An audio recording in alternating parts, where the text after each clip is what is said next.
With the outbreak of COVID-19 and us stuck at home for most of the days, we've all had time to catch up on things we had to do and things we had pending and watch a lot of Netflix and YouTube. At least that's what I've been doing. And I'm a real sucker for horror films, so I thought, well, look at this. You open up Netflix, you open up the horror tab, and there's loads of great films over here. You open up Netflix, you open up the horror tab, and there's lots of films here. But wait, where are all the good ones? And this has been going on for a while now. People have been saying horror is going downhill for ages.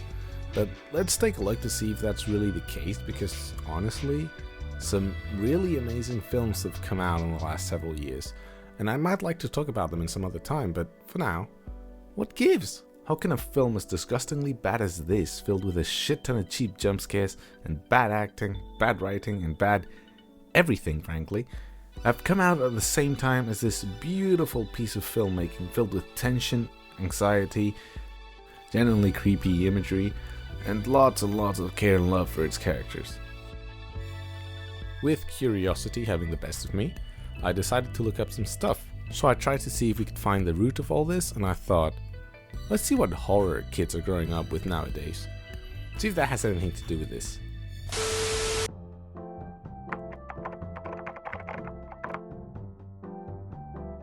Where's all the modern horror? This is all stuff I grew up with. Are they at least reading any books? Goosebumps, there's the good stuff. That's not new either. Do kids today even know what horror is? Oh god, what is this? Oh no.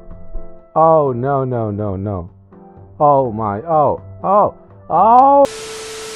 After my extensive research period, I came to a conclusion. Bad horror as kids leads to bad horror as adults.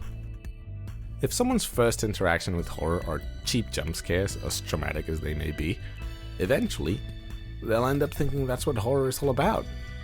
Which it obviously isn't, in case you were wondering. Horror that actively tries to scare you is crap. The basis of any good horror story, believe it or not, is the story. You really have to try and make a good story first and a scary story second, because the horror elements in your film or book should be there to accentuate what the story is already trying to tell.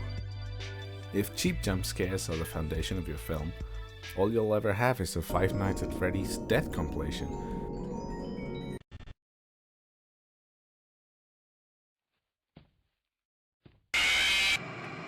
And that just doesn't cut it for the big screen.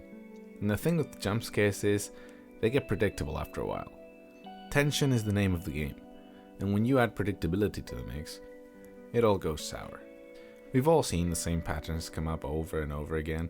It starts with silence, then a turn to somewhere dark, followed with a sound or a crescendo.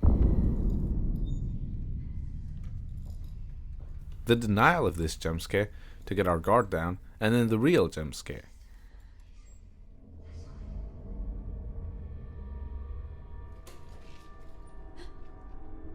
Hello. But if my rule is true, the opposite should be true as well. If we grow up with good stories that are properly told, we'll eventually come back to them when it's our time to tell them. And what good horror examples can we find for kids? Well, what about one of my all-time favorite films, Coraline? In its core, it's just a story about a girl who just moved house and her struggle to accept and overcome this. She feels like she left her friends and everything that actually mattered behind. Don't forget about me, guys. Okay?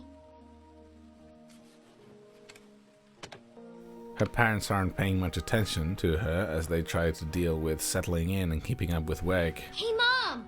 Where does this door go? I'm really busy. I think it's locked! Please! If you've ever had to move, you know the struggle. But Coraline obviously doesn't get it. I mean, she's a kid. And this is all the worst for her.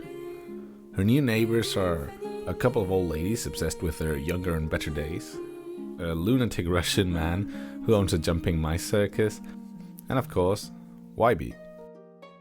Apart from all this, there's the other mother, the ragdoll doppelgangers, the talking cat, No, I'm not the other anything. I'm me.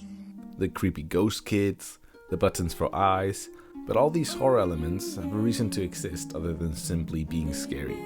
They serve the narrative.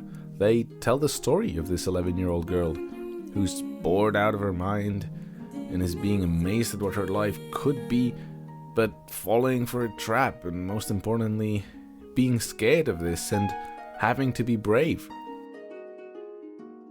We might not always want to tell a heartwarming story, and we sometimes want the sad ending, the bad ending, so this precise example doesn't fit every mold. But regardless, what I'm trying to say is that what really matters are your characters, the people you're talking about, and the truth you hide behind the fiction you're writing. I could go a step further and say that the best horror is always about family, but I might be overstepping a bit now, so I'll look into that and talk about it in another video. But for now, let's keep horror classy and let kids have their own horror content. We had it, and we turned out fine. Kind of. Until next time.